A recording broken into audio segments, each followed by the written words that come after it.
I wasn't planning to make a video about Super Mario Bros. Wonder because this is primarily a channel where I dissect video game stories and characters, and there is absolutely no story to be dissected in the Super Mario Bros. Games. And also because I don't really like the 2D Mario games that much. I always preferred either the 3D games, or if I'm gonna play a side-scroller game, I'd rather play Yoshi's Island or Donkey Kong Country. The 2D Mario games have just never really clicked for me, so I didn't have high expectations for Super Mario Wonder. But to my immense surprise, I absolutely adore this game. I love it so much I have to tell someone about it, and because I have no friends, I just have to tell the internet. The problem with the new Super Mario Bros. Games, whose derivative style has dominated Mario side-scrollers for the last 2 decades, is that their game design lacked any sense of surprise. The new Super Mario Bros. Titles were good platformers, not so much because of anything they were doing particularly well, but more because they just didn't do anything wrong. They are genuinely nearly flawless games, but they are also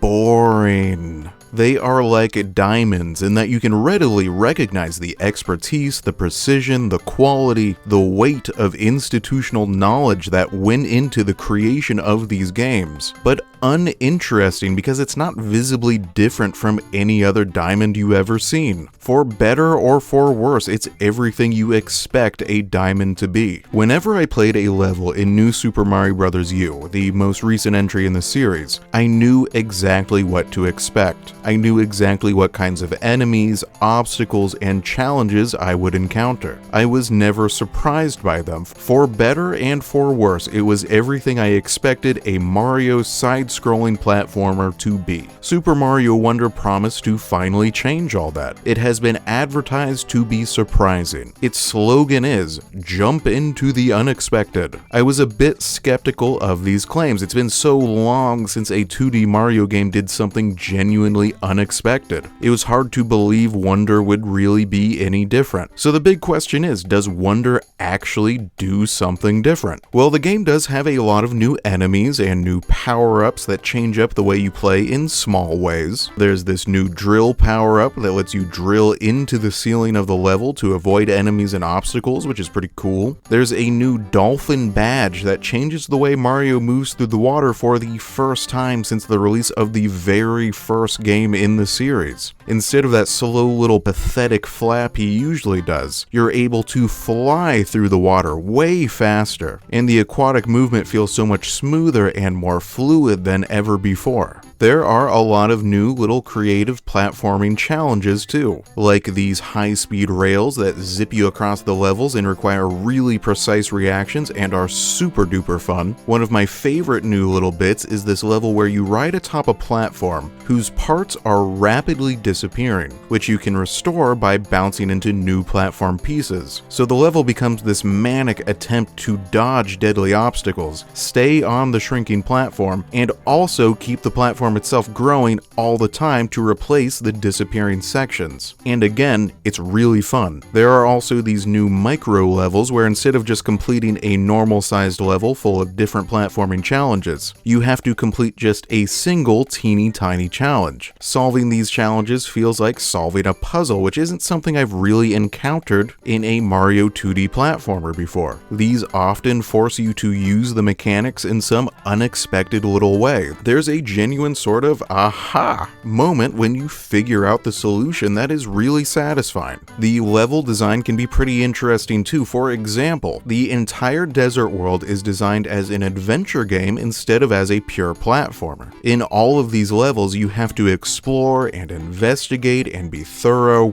You have to find secrets and hidden paths and solve puzzles. There are levels where I was exploring the dangerous, trap and treasure-filled depths of ancient desert ruins. And there was some actual atmosphere to the environmental design, which doesn't usually happen in Mario platformers. They are usually such zany, silly experiences. There's no room for real atmosphere. It's a style of gameplay I was not expecting to find in this game, and it's a really welcome change of pace. Pure platformers tend to start feeling pretty repetitive after a while, but this mid-game detour in gameplay design definitely alleviates that problem. There's also a new sort sort of Death Stranding-like multiplayer, which I was pretty skeptical of at first. Because, I don't want to play with other people in my single-player platforming game, but when I gave it a chance, it turned out to be really unobtrusive, helpful, and fun. That's right, I think Super Mario Wonder may be the second ever Strand-type game.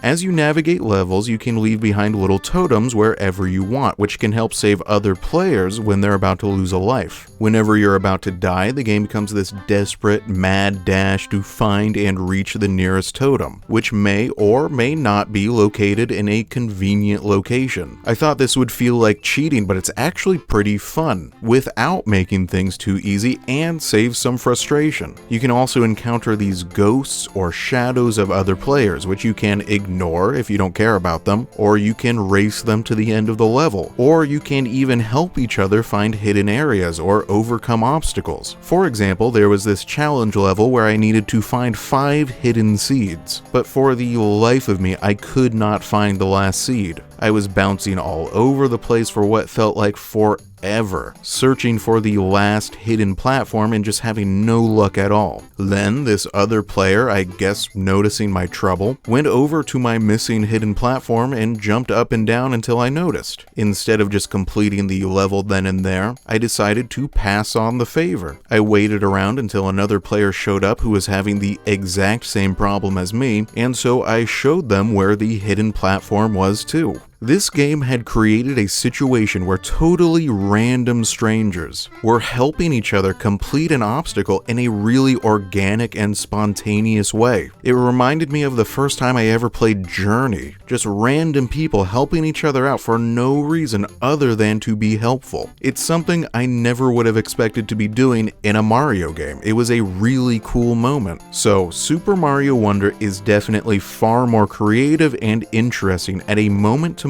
level than any other Mario Brothers game released in the last 20 years. But even with all that said, even with all these little creative changes and additions, if this was all Wonder did, it still wouldn't be a surprising game. It still feels and plays and looks a lot like every other 2D Mario platformer you've ever played. The thing that makes Wonder truly unexpected and exciting is the Wonder Seed. Before release, I thought these were just going to be a silly gimmick, something wacky to show off in the trailers. But now that I've played it, these Wonder Seeds really do transform the gameplay. When you pick up one of these seeds, the gameplay changes, sometimes in really dramatic ways. Touch a Wonder Seed and all of a sudden you'll be platforming atop a stampede of charging bulls. Or Mario's body will stretch to a ridiculous length, changing how he moves and how you'll have to navigate hazards. Or he'll turn into a bubble floating up into the sky, or he transforms into a monster whose jumps rocket him up into the air at the speed of a rocket ship. Or, in what has to be my absolutely favorite change, Mario begins moving in a top-down perspective, while the rest of the level and all the enemies remain in a side-scrolling perspective. Mario is moving through the level in a totally new way here. This one in particular is such an interesting mechanic. I feel like a developer could make an entire game out of it. But in Mario Wonder, this is just one in 100 different things a Wonder Seed might do.